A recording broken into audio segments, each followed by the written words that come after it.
All right. Hey, good evening, everybody. Welcome to another great edition of Racers News Network Live. We have got a lot of stuff to talk about tonight for just one thing at one event, but it's going to mean a lot to a couple of classes of racers. And we have a few people joining us to talk about the automatic horsepower factoring that's going to be actually in place this year at the U.S. Nationals. Um, my understanding is there's a lot of people who aren't real happy about the fact that it's been put back in place because they spent a fair amount of money to be able to get out there and stretch their legs, so to speak, at the biggest event of the year in 2025. But joining us right now, we have Jim Schechter from TBM and on the phone from the Great White North. Well, we're not yet Great White North, but will be soon enough.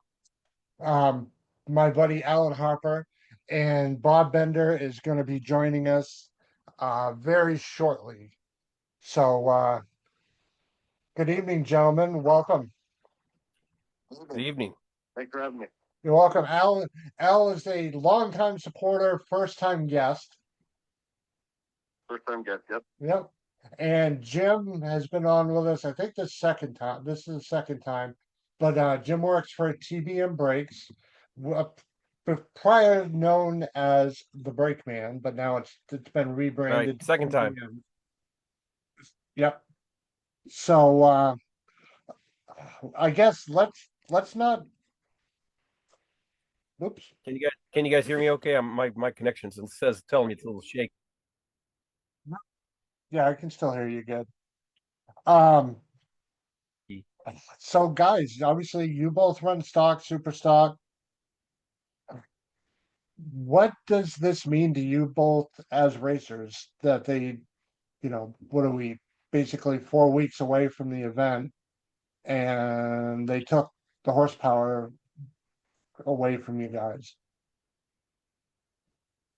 Yeah. So I guess I'll start. I've got a pretty good perspective, I think, and that I've been around Indy for a long time. My first one was 1980 as a get as a I guess I just went to watch because my next door neighbor had a super stock car that was not ready yet, and then in '81 I went as a crew guy.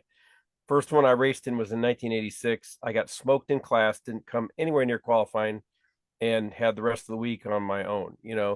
And then there was a time, where we got in and qualified and, did okay. But there was a period of time where my brother and I ran modified with an old school Camaro with a stick shift. And we didn't even attempt to enter for a few years because we knew we couldn't even come close, right?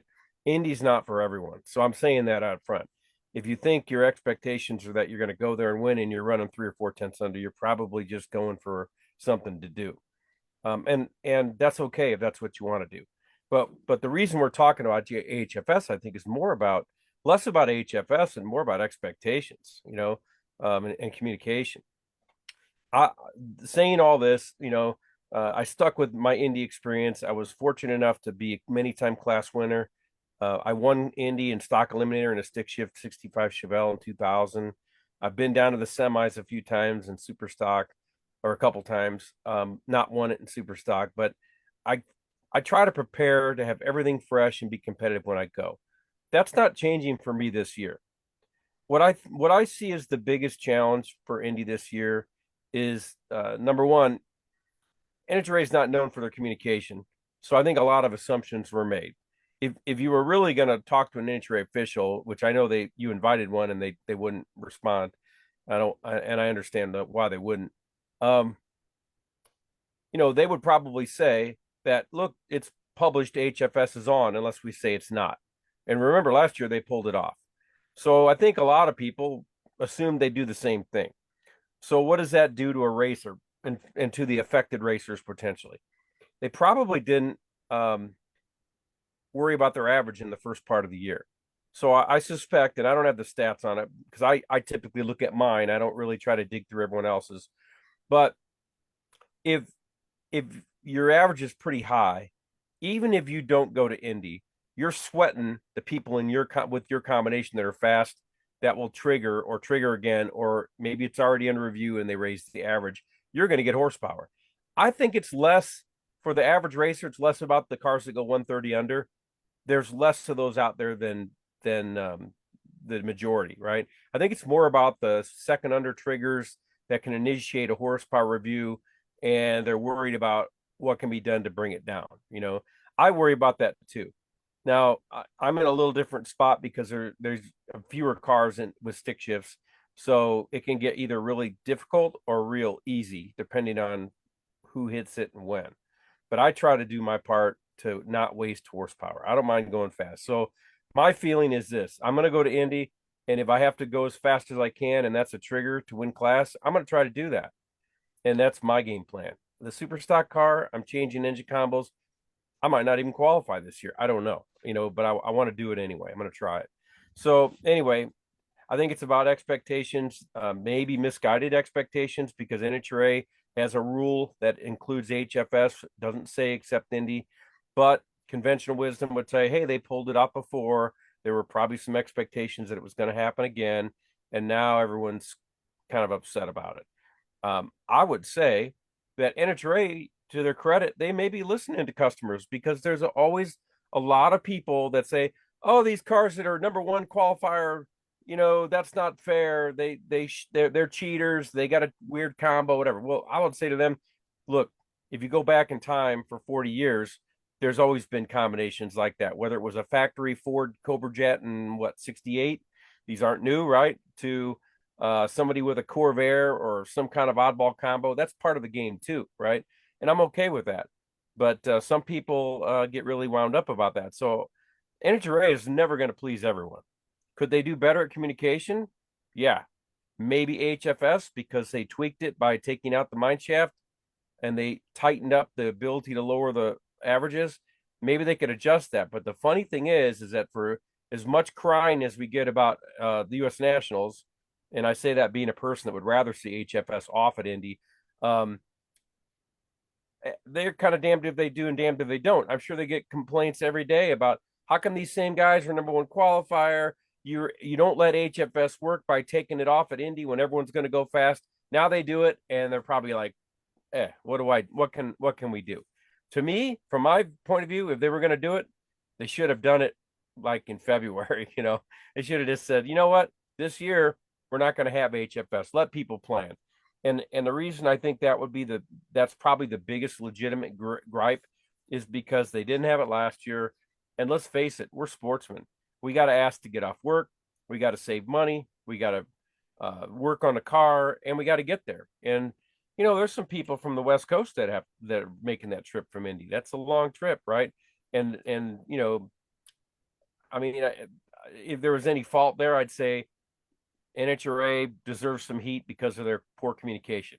Now, they may not mind at all, because that may be what they were going for. I don't know, because no one in NHRA is going to stand up and say, I'm the NHRA official that did it, and here's why. You're never going to get that out of that group, right?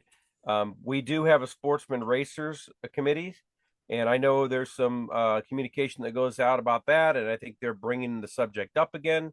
So who knows? I mean, we're not at Indy yet, right? There could be some changes. So, Al, I don't know what you're hearing on your end, but I mean, I'm like you. I'm an interested observer, but I'm also an affected racer. Right. Go ahead, Al. Well, it's a long 33-hour drive. Would I love to go? Yes. Is my car fast enough? Probably. I'm an 8-9 under guy. Like, I can run that in bracket mode. And I feel like, yeah, let them run as hard as they want. The thing is that we build our cars for that reason. And if you're speeding, you're going to get going down. One of our guys from down here, he went all the way to him. One glass got torn down with legal. Bad job. Proud of him that he went all the way over there. And I told him what worked out there. So, yeah, I don't. It's been said. I mean, guys don't try. Yeah, the 3-4 under guys, not really going to matter to them. But the guys that really want to turn it up. Fair enough. All right. So, from a gentleman that I know has been working diligently to make the aircraft carrier little bit more competitive for Indy. Bob, why don't you give us your take on some stuff? Well, here's my personal opinion, real quick. Uh, and one quick thing. Am you taking good care of my Nova? Oh, did he freeze? I guess you can't hear me. Can you hear him all right, Jim? I can hear him now. Yep. Okay. Yeah, you just wanted to know if you were taking good care of his Nova for him. Oh, I am. I'm surprised you haven't squeezed your butt into the seat yet. Oh, God. Were we able to hear him, Bob? I can just barely hear him. He said he's surprised he hasn't been able to squeeze your butt into the seat yet. Oh, I can get in there. He just won't get me out. That's all. But now, like me, I haven't been to Indy since the '70s, and uh, put a good motor in, good transmission in, all geared up to go out there and go fast, and you know, all the work, all the hustle for not. Nobody wants to go out there and get two or three triggers on their car and then not be able to get it down before the end of the year and get horsepower. I mean, I understand that most people it doesn't make sense that we beat these cars to death to make them go fast, and then we put them in retard mode to go slow. But you got to protect the combination, and I'm unique. I have a one of a kind skill, and I'm in control of myself. But when you have pretty popular combination, and somebody goes out there and digs it, well, you end up with a short end, and that's not fair to everybody. Go ahead, Jim. Yeah, I think, and Bob brings up a good point. I mean, we talked about affected racers, and that's where I think the heartburn is. I think there's less heartburn about 130 under. And really, if I was coming and I'm not capable of going 130 under, but I think I'm competitive in class. And, I'd like to see, if they were going to make an adjustment, I could see them saying, at least, maybe I shouldn't say it that way. If I was going to make an adjustment, I would say we're going to count anything under 130, right? But we're not going to count anything below that in HFS. And then what that does is it placates some of the people that say the same goofy ass combinations are getting number one qualifier every time, and this time there's a price to be paid. The famous Larry Hill, he paid the price, right? When he did it, right, with his truck, he bombed it, and he probably got the biggest hit ever. So there's a little bit of a bite to that, and then if somebody wants number one and they can earn it, it's going to be a little harder next time. But if you just outside of that, don't count the second to 129 under 129.9. I think that gives everyone pretty good latitude to run it out or be pretty close to it with very few exceptions. And the bigger thing is that if you're in a class that's got a pretty high average and you're going there either as a racer not wanting to screw it up for anyone else, or you're a person sweating it because you're like, man, I'm barely running competitively now, and I'm going to get a 6 horse or 9 horse.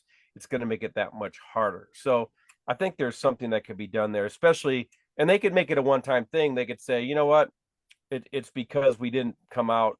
We understand we might have confused some customers. Maybe we're going to bend it a little bit this year because of that.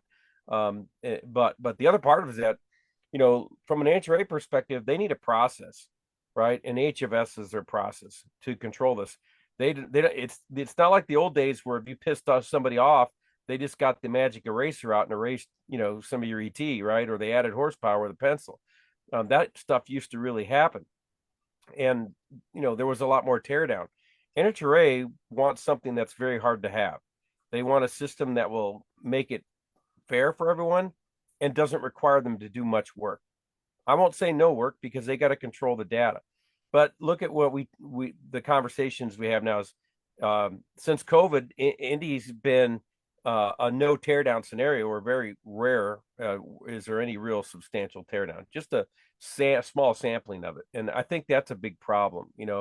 I would rather see it no HFS and then bring back 2 full shifts of teardown for 2 separate days, full complement of stockers, full complement of super stockers, and by the way, it's not always the fastest cars that should be looked at. Look, there's cars that have never been torn down and they've been to Indy for 20, 30 times, right? So I think that a good review could be done. I don't think that everyone needs to pull their crankshaft out, but getting in the tent and having a pretty serious look, I think would be helpful because it's been a while and that causes problems, and it does cause problems with people running cars with parts they shouldn't, and some cars probably going faster than they should, and there's no way to really slow it down because there's no consequence to some of the changes that are probably existing under the radar. So I'd like to see more teardown, and really I will have to say this: if any of you know Wesley Robertson, Division 4 tech, he's been making an effort to train some of their existing tech folks in stock and super stock. So I can tell you firsthand at the double at Division 2, he had, I think, 5 or 6 tech people and was showing him. They knew how to do safety checks. They didn't know much about stock, super stock. So at least he was taking them through the basics. And there were some people that were thrown out for some very simple things like loose ballast. And you know what was interesting and refreshing is that of all the people that got thrown out, you didn't see anyone crying on the internet. You didn't see anyone complaining at the race. I mean, they got thrown out for loose ballast, not just for that run, but for the whole race. Now it was a double. So they became spectators for a day and a half, and then they came back and raced again, and they checked them again. But that being said, they all kind of go, they kind of felt like, you know what, it was on me, and I'm kind of glad they're checking. So it's up to me to tighten it up. And I think you'd see more of that with any other kind of teardown situation. They pulled me over and checked me for clutchless. They've checked for loose ballast and everybody. They picked 6 or 7 stockers and they looked at carburetors, intake manifolds. They pulled valve covers and looked at the casting number to validate which horsepower they were running. And, it was, rock arm ratio too. So they weren't like full teardowns. It wasn't really difficult for the contestants to do it. So they could even start by doing more things like that at Indy just to get things ramped up and start training people. But also to maybe get the word out that, look, we're going to start looking at things as an organization or an association and check your stuff again, right? I mean, I think the biggest thing that I saw personally that can be fixed really quickly is that people misclassifying themselves, maybe through an error, maybe not for an error, right? Some people that were saying they were running OEM heads, but they were running aftermarket heads, or vice versa. Well, that could be a real problem because you could assign horsepower to the wrong combination. So there's a lot of upside if we can keep NHRA engaged with us as customers. I know there's a lot of talk about people saying, hey, we shouldn't go to NHRA races. NHRA is still the best game in town, and I love them. But they're a little bit like family, right? We can still argue with them and tell them when we're disappointed. And guess what? We've got a new association, IHRA, where we can start spending some money there too. Now, I don't think it's healthy to have one association, so I love seeing IHRA there.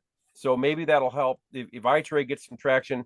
Maybe NHRA will realize, hey, look, we've got some competition. Let's tighten up our game too. But I think when it comes down to Indy, I know there's some SRAC committee member discussion through the help of racers. I know it's going up through proper channels. I'm not a SRAC rep, so I don't have any firsthand knowledge. But that's a process that at least is communicating from racers to the people, the leadership of NHRA, right, as it were. And if they don't change it, all I can deduce from that is that that's the response they wanted, right? They wanted to bring it up late, and they wanted to have averages higher than high enough that if they get hit again, they're probably going to get horsepower. And I would say from their side, they're probably going to look, I'm going to have some people over here complaining if I do it this way, some that way. Why should I change my decision now? So it'll be interesting to see what happens here in the next, I don't know, week or two, perhaps. I'm guessing. I mean, they have to do something pretty soon, or do nothing and say they're not going to do anything, and then let people decide if they're going to go or not. But I truthfully think there's less impact to the racers going than there is concern about 1 second triggers by people that aren't there and are worried about getting power, and they feel like they're just going to watch the train wreck from home, right? They can't fix it, or at least they can't fix it at Indy, right? And it happens. Think about that. If you get triggers and you know your engine combo and cars under review, the only thing you can do is try to do the math and see if you can bring the average back down. So that means you're going to spend a lot of money and time trying to get to the racetrack. And I will tell you from personal experience, it's hard to hit that, right? You try to shoot 7/10 under. It's not always easy to hit that. Sometimes you slow the car down and it goes too slow. Sometimes you just can't slow it down enough to really make enough of a difference in the few runs that you have, you know? Remember, AHFS is only going to count your quickest qualifying run. And at Indy or anywhere with class, that includes the first round of class. So once the first round of class is concluded, whatever your quickest run is what's going to be counted for HFS. That's your qualifying or your Q data. And then when you go into the eliminator, that's going to include round 2 and beyond in class. And it's going to also include every round in the eliminator, as long as you're within the 60, well, at least 65 under. So think about that. If you are racing in a class that's got 6 or 8 or 10 cars in it at Indy, they're going to go multiple rounds, and every one of those eliminator rounds in class past round 1 is going to count as an E run. So you could really get punished in just from running class if there's a lot of cars, and of course they're all trying to go fast. So that's probably, in my view, that's the ones. Those are the ones that are probably going to struggle the most with HFS impact from Indy. Gotcha. I hope I'm not talking too fast here, but Oh no, you're good. You're good. Go ahead, Al. Well, first I want to say hi to Bob Bender. We talked a little bit on Facebook. And I know you know that the new white soccer that's being built and working really good now. So I just wanted to ask, are you going to run in P next year? Well, not to give you a bad answer, I honestly don't know what I want to do. I'm definitely going, and I'll definitely play the game. And yeah. I'll just, see what happens, before I fill that check card out. And I say that not to, try to hide or whatever, but I'm not sure what I want to do yet. Because when I go from O to P, I pick up 3/10 on it. And if it's the thing to run good, then I got to fight and throw it way up. So we might just keep it O. You know what I mean? I don't know. I just want to see how fast I got the thing to run now. And I'll tell you a little story last weekend. A little white Barracuda with a 318 two-barrel went 9 under in P. And we come back to the trailer and asked each other, what's the Bob Bender run last time? It's the last run he did in P. His name comes up a lot, trust me. We're trying to take him. You're probably the fastest behind P, so we expect him singing pretty good now. And that's what it's all about. I mean, we want to do. I mean, we'd love to see that car at 120 under. I mean, there's a lot about the engineering. That's something when you can go to combo that's so weird. I mean, everybody has 340 in it. No, it's got a 318 two-barrel.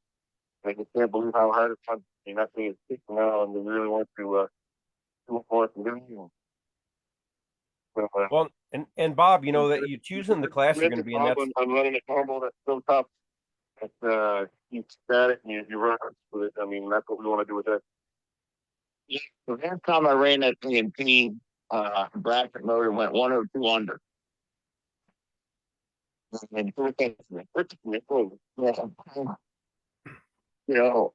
don't want to have to run it, hard out there and take that hit. Like Jim said there, we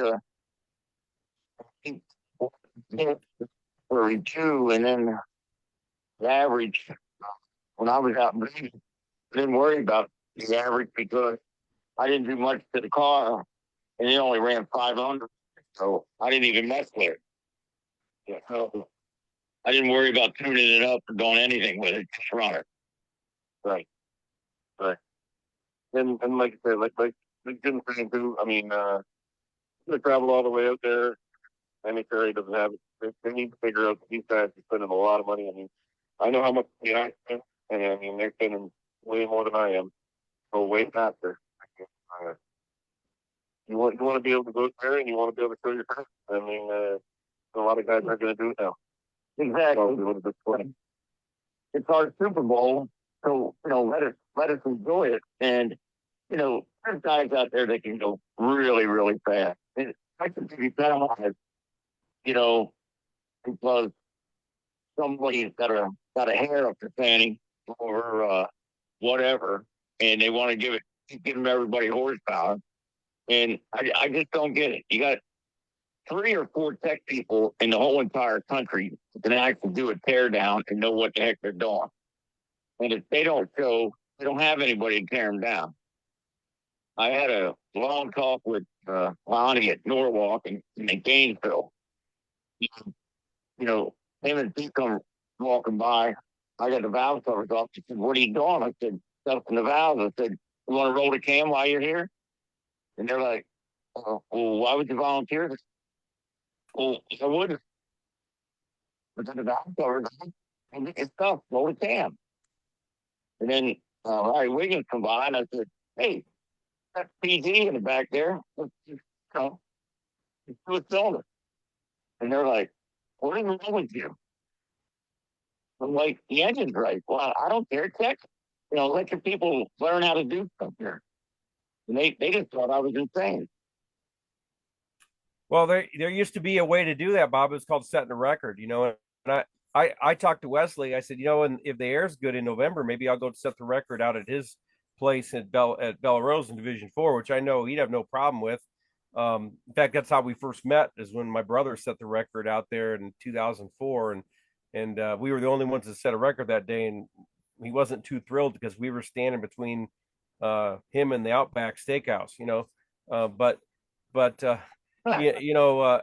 I think it's a good point. I mean, you talked about like which class to go in. I mean, that's a part of the game too, right? I mean, there are some classes that are a little better than others depending on how much weight. And if I'm in the combo, like stick shift combo, I'm gonna, and I got to roll the dice because you don't really know till you get there, right? Because everybody texts online.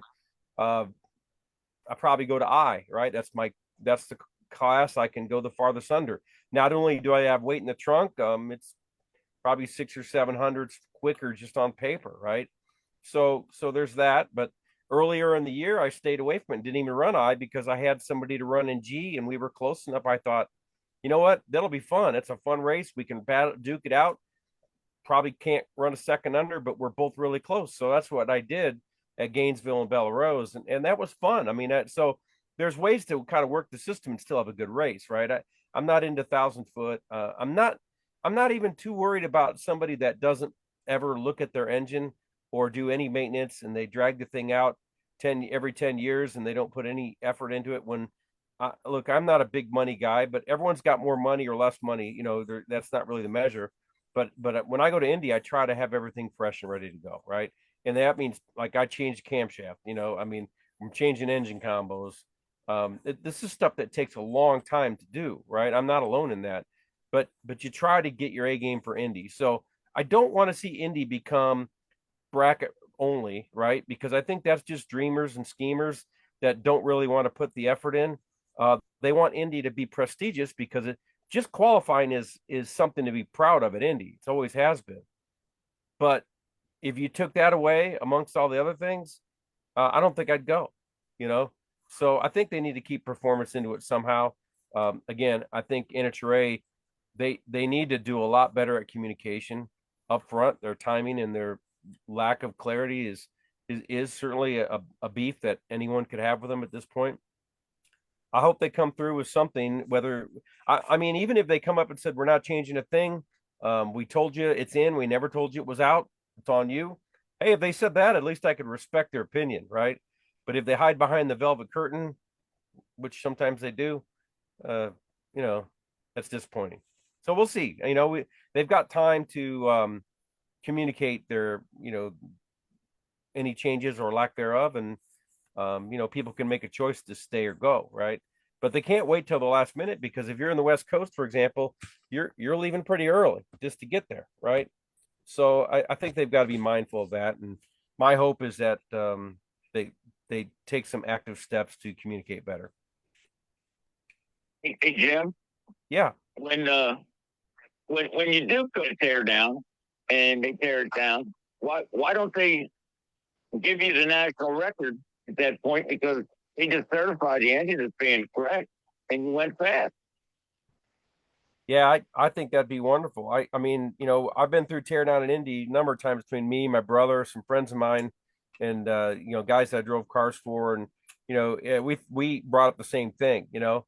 Um, but you know, I don't know. I guess they figured at the time there's just a lot going on, right? For Indy just to get over, and they just didn't want to complicate it with another thing. But I'm with you. I don't think it would be just in fact, if suppress the whole incentive to do records. It's been years since I set one. Last I set one in Chet Fink's Cavalier, and you know, it was at Indy at the National Open a number of years ago, and it was a full house, and it was great. And Rich Bowers was the tech Division III tech guy, and we were there till almost midnight. And he bought pizzas for people in teardown, you know, for not only for the tech team, for anyone that was in teardown. And we got out late, and you know, we had to put the motor together after all that and be ready to race in the morning, and we were. I think that's part of the fun. You know, I think that's great. I think, unfortunately for me, I mean, my perspective is that there's been more influence from people that bring a helmet type guys, where they bought a Copa or they're in someone else's car that's a fast stocker and will also qualify in super stock. And it looks to me, my personal opinion, that there's a lot of people that want to make it more bracket oriented, and they want to be able to make a stocker more like a super stocker so they can cross back and forth without having to make changes. And I don't agree with that. You know, I would rather see super stock indexes be harder so less stockers could cross over without doing some real work. Um, but there's a perspective to that, and you could make the case that there's not enough super stockers racing period now. So I don't know if I'm so hard on that, but I do think that, you know, when you look at horsepower and indexes and things like that, it would take some real work to fix it, but there's work to be done there too. And you know, my expectations are fairly low, like yours, in that I just wish they'd do what they used to do: tear down some cars, do a valid check, support performance in some ways rather than trying to suppress it, and let us all have some fun, right? It's not, you know, these guys that say it's just a shoe polish race, I couldn't disagree more. If you are a bracket racer, I could build a hell of a lot better car for a lot less money if I just wanted to go bracket racing with my Nova, right? You would not have to adhere to the rules to even build the car, whether it runs the index or not. And it's a bracket race till it's not, right? How many times have you seen a heads up final? We had one at the Jegs race, right? We had Hidalgo and Fletcher. And surprisingly, I would have never guessed Fletcher's car would beat Hidalgo's GTO, and he did, and he won. That makes it cool. That's the twist. It's a blend between bracket racing and performance type racing. And I would just hate to see him lose more of that performance edge. So it ties back to HFS.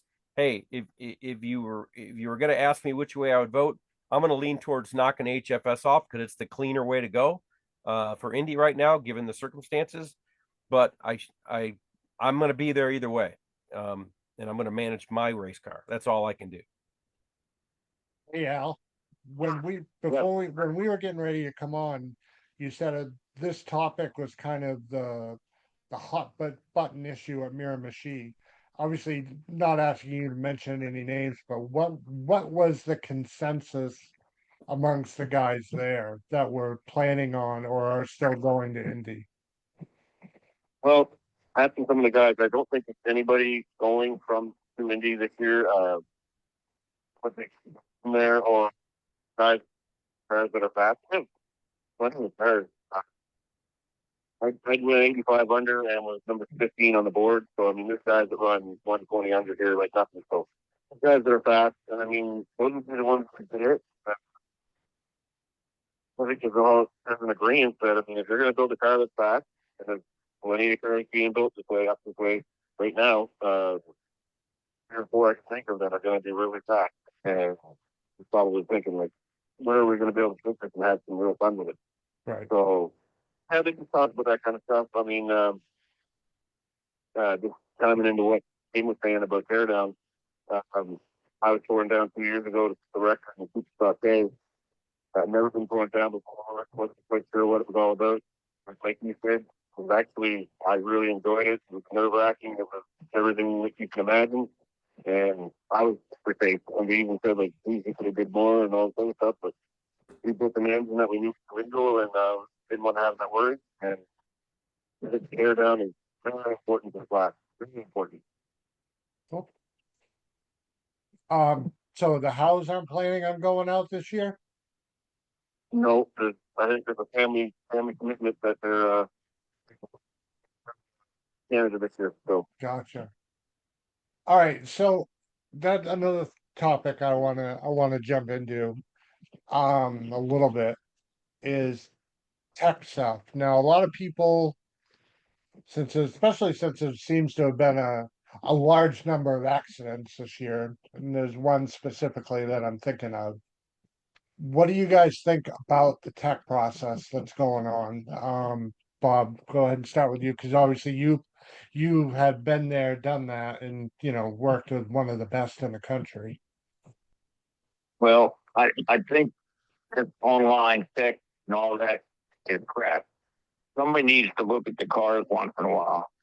And I think everybody will agree drivers are their own worst enemy at times, that you say, yeah, I know this is messed up, but I'll get it for the next race.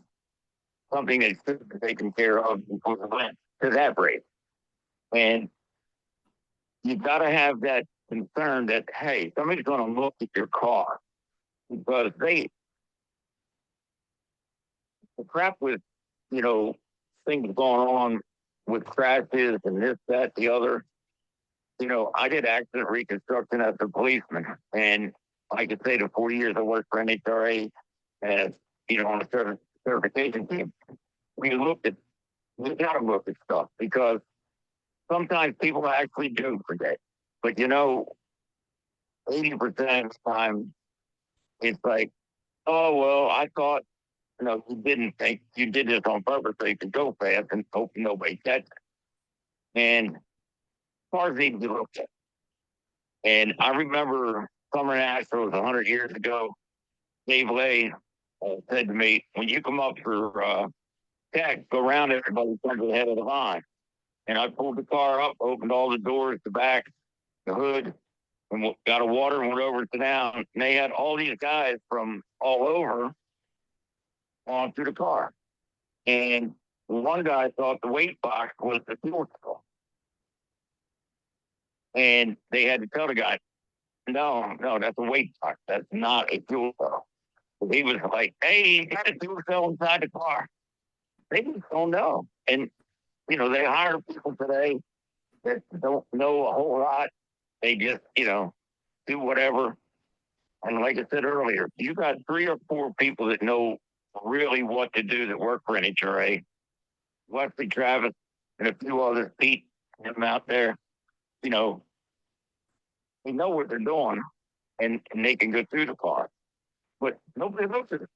And it's going to end up going somebody sooner or later from them. That's just my opinion. Right. Go ahead, Al.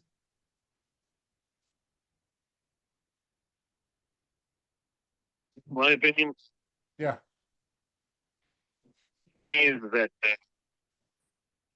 really you can be really seen sometimes by guys building things.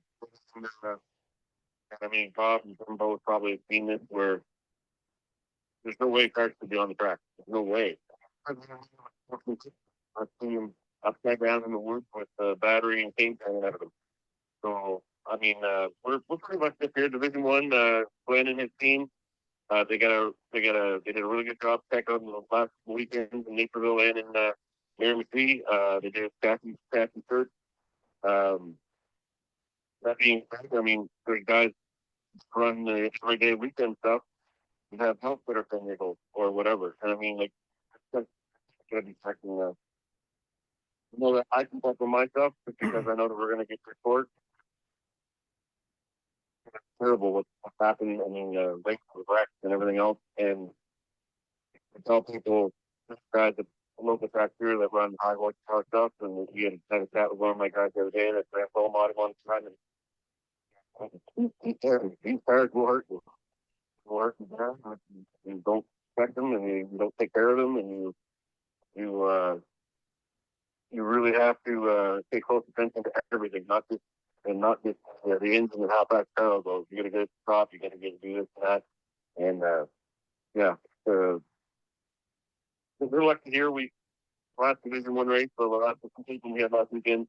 Our guys, they even got one extrication guy that's a local guy that's a medic and a fireman, and they had him right on the top, which is really good. So we're getting better. So it's going to take some hard lessons for that guy. Right. Go ahead, Jim. Yeah, so I guess from my perspective, being acutely involved with braking systems, over the last, couple of years, I hone in more on some of the ones that I think are completely preventable from driver behavior, right? And there's a lot of racers that are quite successful stomping the brake pedal pretty hard on the other end, and there's some that are world champions and they do it all the time, but well, you see them on TV, and sometimes it looks clean and straight, and they do a phenomenal job. But it's risky, right? And sometimes they're squirming all over the place. And I know we've always talked at NHRA, and all the racing circles was they called it the smoke rule, right? You smoke the front tires, but really a lot of cars are on the verge of losing control or are losing control and sometimes crashing. There's no smoke at all. So I think and of course I put a video camera in my car or my iPhone, and you can see what I do, and you see a lot of people doing that, and it's fun. I like that, but it's also a little scary, right? You see some drivers with very, very, very loose seat belts, so they're looking more behind them or sideways than forwards, and I get it because I'm getting chased a lot, and I want to know where they're at, but it's hard to look in a mirror and see. Um, but I think it gets a little extreme, and you see people scrubbing a lot of mile an hour in a way that's probably risky. And I don't know how NHRA addresses that. They're dedicated to safety. I think they got to look at that a little bit and see, is there a better way to really communicate the dangers of really mashing the pedal? And not only could you hurt yourself, but God forbid you collect someone else's car and hurt them too. Nobody wants to do that, right? But sometimes they don't see the risk. And let's face it, stock and super stock cars on the whole are pretty heavy cars. Even the lightest weight you can go, and super stock is 2670, right? Which is a pretty light car, but it's not like you're racing a roadster or a dragster or something. You're racing a lot of metal down there, and when you go from wide open to bearing the brakes, stuff can happen, right? So I know that we're racing, and it's if you race long enough, you're probably going to crash or know somebody that crashes, right? Or both. And that's why you wear the safety equipment. That's why NHRA's got safety people, IHRA, you name it. And we thank them for that because we know it's risky, right? That's, it's just par for the course. But trying to reduce the risk through better understanding of what should be done. Bob brought up, looking at the cars, right? A real safety inspection instead of just an online looky-loo, right? Because probably there isn't too many people that haven't had a tech guy say something about their safety on their car when they looked at it over the years, if they've been around pre-COVID, right? We probably missed that, right? There could be things we overlook and we really want it to be right, but what if we overlook it and another set of eyes can catch it and they might save a life? If you remember Travis Miller, who's a Division III tech icon, he told the story and I was present. That's why he got into tech inspection, was to help prevent some of the things he was seeing at the track, and these were more old school, like clutch explosions and stuff like that. But that's really what got his interest in being a tech official, was to try to prevent some of these injuries and deaths that were happening. So I think there's work to be done there. I think it goes back to tech inspection. I think Bob brought up a good point about it. And I think driver behavior, I think you're not driving a junior dragster anymore. You can't throw that thing around like something that weighs a few hundred pounds. You've got to respect the physics of it all. And we've got some pretty fast cars out there with the factory GT and the Copos and the supercharged stuff. They're not easy to handle in any circumstance. So I think there's some improvement that could be done there across the board from racers and from people that work on cars and inspect them. I remember a couple of years ago, I posed this question on our Facebook page, To me, it was a very simple question. Said they at least, every once in a while, if you have a parachute on your car, you have to pop it. Not necessarily going down the track. You're in the staging lanes, whatever. Dump your parachute. Let's see what's really in there. And oh my God, you would have thought I asked everybody for the last dollar in their pocket and the balance of their credit cards. There were like 4 people out of maybe a couple hundred that actually agreed with it, And I've heard the story. I don't know how much truth there is to it. About somebody had the parachute pack on their car, but they had a fake set of strands going into it, and it was stuffed with t-shirts. I wouldn't doubt it. So It's a good point. People, that's where having tech inspection really come back. I mean, NHRA boasts that they're making all this money, and I'm not. I had a firsthand conversation with a VP of marketing when Atlanta was basically giving up, for the money, right? NHRA, it was a pet peeve of mine. Different day for a different story, but he was saying, we've never been stronger. We're making more money than ever, and I'm thinking they're crying poor on one hand, and they're saying they're strong on the other. Well, maybe they need to really make an effort to get the tech guys, support the tech teams, and let them do what they want to do, and that means hiring more, training more, and really, hey, great point. Pull the parachutes. Instead of just going through the lanes and finding people for not having a fire pin pulled, which I'm not necessarily against, but that shouldn't be the only thing you do, right? Give people some, that education that they used to do, where they walk around the car and, hey, this, like, they might see something that may not be a red flag, but it might be yellow, right? They go, you know what? When you get home, fix this because this is going to bite you, or it's real close. I miss that. I think a lot of people don't even know they miss it, right? They think it's great. They don't have to have a tech person look at their car before they run it. But I think there's some real value in having an extra set of eyes out there, and giving people that education and feedback. And if we want the sport to continue to sustain, I think that's something they should do again. go ahead, Al.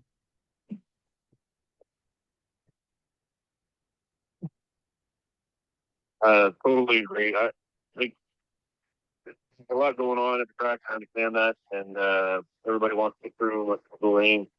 But when it comes down to brass tacks, you really want to make sure all your stuff works. And like, you have a parachute on there that's really not a parachute, or the parachute hasn't been deployed in 3 years. It's been there a lot. It has the rain or something. Yeah, you got a real problem. So there's got to be some testing done. There's got to be some, and like, hey, that's all manpower.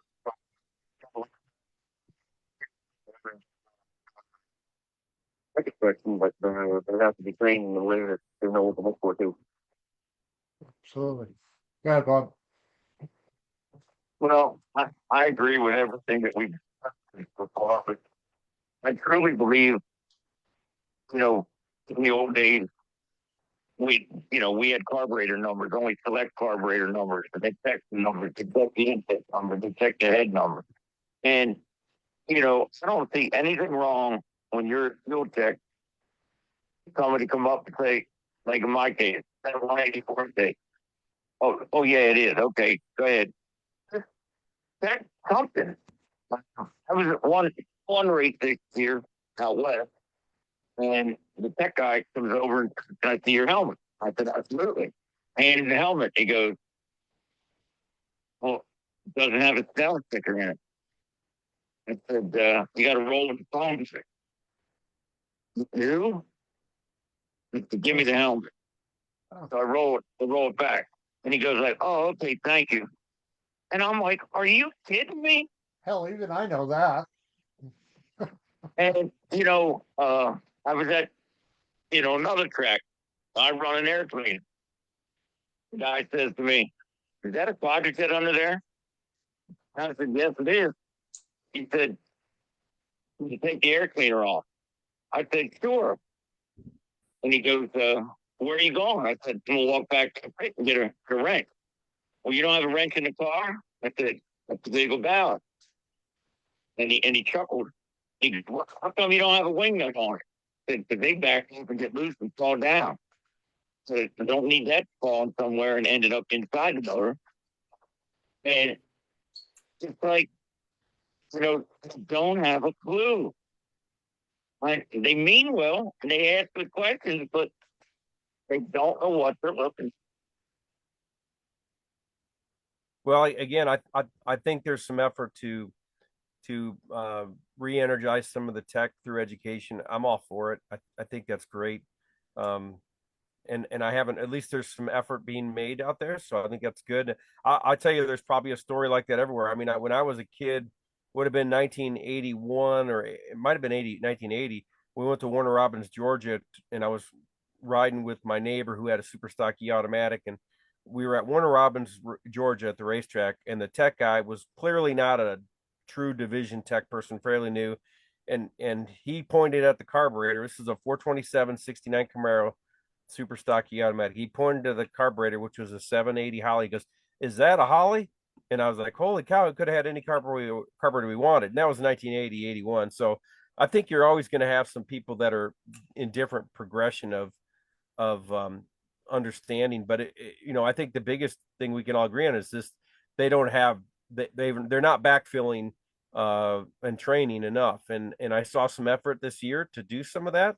I can only hope it continues. To get us back where we need to be. And hopefully, again, there's no COVID to hide behind. Get out there and start looking at some cars before they run too. And have that walk around. I mean, I think that'd be great. It'd be better for everyone because you learn a little bit when you go through, not just tear down. I mean, you learn a lot in tear down, but just people getting an extra look at your car. And sometimes it's just, hey, everything looks good and I want to look at your car because it's cool. That's great too. But sometimes they see some things that you overlook, and it can happen to any one of us. Very true. Very true. All right. So 2 out of 3 are heading to Indy. What's your plans, Jim? Well, I had the Nova like semi apart, I guess, and it's I got the intake carb and the engine sealed back up. I just have to drop the distributor in it and check the timing. I'm hoping I can I've got a race pack for it, and I don't really have any clutch data. So I've been running the car with a shift light, a voltmeter, an oil pressure gauge, and a temperature gauge since I started running it. And it's, I think I'm at a point where I need a little more information. So I'm hoping to get that on. The Cavalier, I'm changing to a class called Factory GT. And I've been working on this for a little over a year. It's a Copo engine. It's 350 cubic inches, but it's naturally aspirated. And my good friend and longtime engine builder and machinist Willie DeVore just finished it. And I mentioned to you, but anyone that knows Willie, I mean, he's one of those guys that just knew everything and raced forever. He passed away a little over a week ago, so we're really feeling it. But I know he would want me to go run that combo at Indy, so we're working right now to get it switched over, and I'll have it in factory GTD with a 5-speed Liberty. And trust me, it's not going to be the quickest one because this is my first attempt at any LS stuff, so it's not what I would call like a super high-end bullet, but I think it'll be fun, and I think it'll run okay if I get anywhere close with the clutch and gearing and all that stuff. So that's my plan. It's a lot of work. To me, every year typically I'd be going up north. I would switch engines, put a fresh one in because over the years I'd managed to get 2 engines, and I would put the fresh one in right before Indy. So sometimes we were leaving Monday afternoon for Indy, of that week of Indy with the fresh engine in untested to go because you bring your best engine at Indy. Now, a few years ago, I had switched the engine at home and I had my old one ready to go back to get freshened, and I broke it in qualifying. I lost a valve seat. So I went to tech and I said, "Hey, can I switch engines?" And he says, "Is it the same horsepower?" I said, "No." He goes, "Okay. Is it the same class?" I said, "Yes." He says, "Well, yes, you can, but it's as if you weren't here. If you have a qualifying run," he said, "I could." I did. I had first round of class, which is qualifying. And he goes, "You can do it. You got to weigh the right amount of weight for whatever horsepower you got. You're in the same class. You can do it." So we went to Harbor Freight and bought a cherry picker and some friends. We changed the engine and put it in and actually ended up winning class and going a few rounds in the eliminator. And so that was a lot of work, but those are really fun memories. So Indy's like that, right? You can have some really good times and trying times, but you remember them all. And these are fun experiences. That's what makes Indy so fun. It's a sprint and a marathon all rolled into one. So I support anything that will help improve that experience. And I hope that NHRA, given the timing of this, I hope they consider some kind of accommodation that works for the majority of the racers anyway. And if they stand pat on their decision, we just have to manage it. That's all we can hope for. Right. All right, Bob. I know you're packing up and shipping out after the media. Well, I got some more work to do. Some things I want to get done before I go out. I may throw a new ring opinion in it. Not sure. Just want to go over everything and make sure everything's right in it, and see how it runs the way it is right now. Deal with what I got to deal with, and hopefully things will go well and it'll run good. So, Cool. All right. So now our friend from up north. Now you guys have got one of the best open series going up there. It really seems like everything's come together in a short amount of time. So why don't you tell us your plans for the rest of the year there, Al? So we discussed two races in a row, Naperville, Quebec, and Maryland, New Brunswick. 2010 Naperville. A lot of cars in the States, Marty Reinhardt, Alton Hall. I mean, there was some heavy hitters there. And Ali won one race, and then one of our local guys won the first race, and then Ali won the second race. $5,000 to win. I mean, they put up big money up there. It's a lot of fun. And then we had 37 or 35 cars at our race here in Miramichi, the last race, and a lot of braking. 4 or 5 cars, but I mean, that's stuff. And then we were very lucky both weekends. Not a whole lot of problems. Won a few rounds. Car was great. And then all the games playing this weekend, and then we took 3 weeks off until St. Breton, Nova Scotia, where we have another cemetery open down there. There's one in between at Naperville, Quebec. Probably not going to make that one. It's an 11-hour trip. I've made it once already this year, so that's enough. But we'll be doing St. Breton, and then our local South Superstock store will be in Greenfield, Nova Scotia, in December. So maybe the Duck Classic. We're not sure yet. We'll see what's going on after that. But right now, like I say, I wish I was going to Indy. I mean, that is on my bucket list. I do have I had carburetors built. I had Brad Van Lant built it. I want something that'll run good. So, I think we'll run good. Anyway, we'll see what happens. But yeah, for the next 2 weeks, I got 2 weeks off and kind of lift the wounds and take a little break and then go from there. Very cool. Well, again, I want to say Al contacted me right about the beginning of the year and said if you ever need a help for an assistant host, hit me up and let me know. It only took me almost 8 months, but I got back to him. And thank you very much, Al, for jumping on in with us, and I really appreciate it. It's nice to get it's nice to get a perspective of what you guys have going on up there. Like I said, I mean, in our area, obviously, I'm in New Hampshire, so I'm not too far from you. But we always hear good things down on this side of the border about the Open Series up in Canada. Yeah, Glenn Grove and his guys do a great job all across Canada now. He was out in Edmonton a few weeks ago. They run a series out there, and it's all the way across Canada with John Scotty and amazing job. And it's a great place to run, really. Very cool. Gentlemen, I want to thank you all for your time. I appreciate it. I think we covered a lot of ground and hopefully brought a little bit of sense to this whole deal. And Bob, Jim, Al, best of luck to you guys for the rest of the year.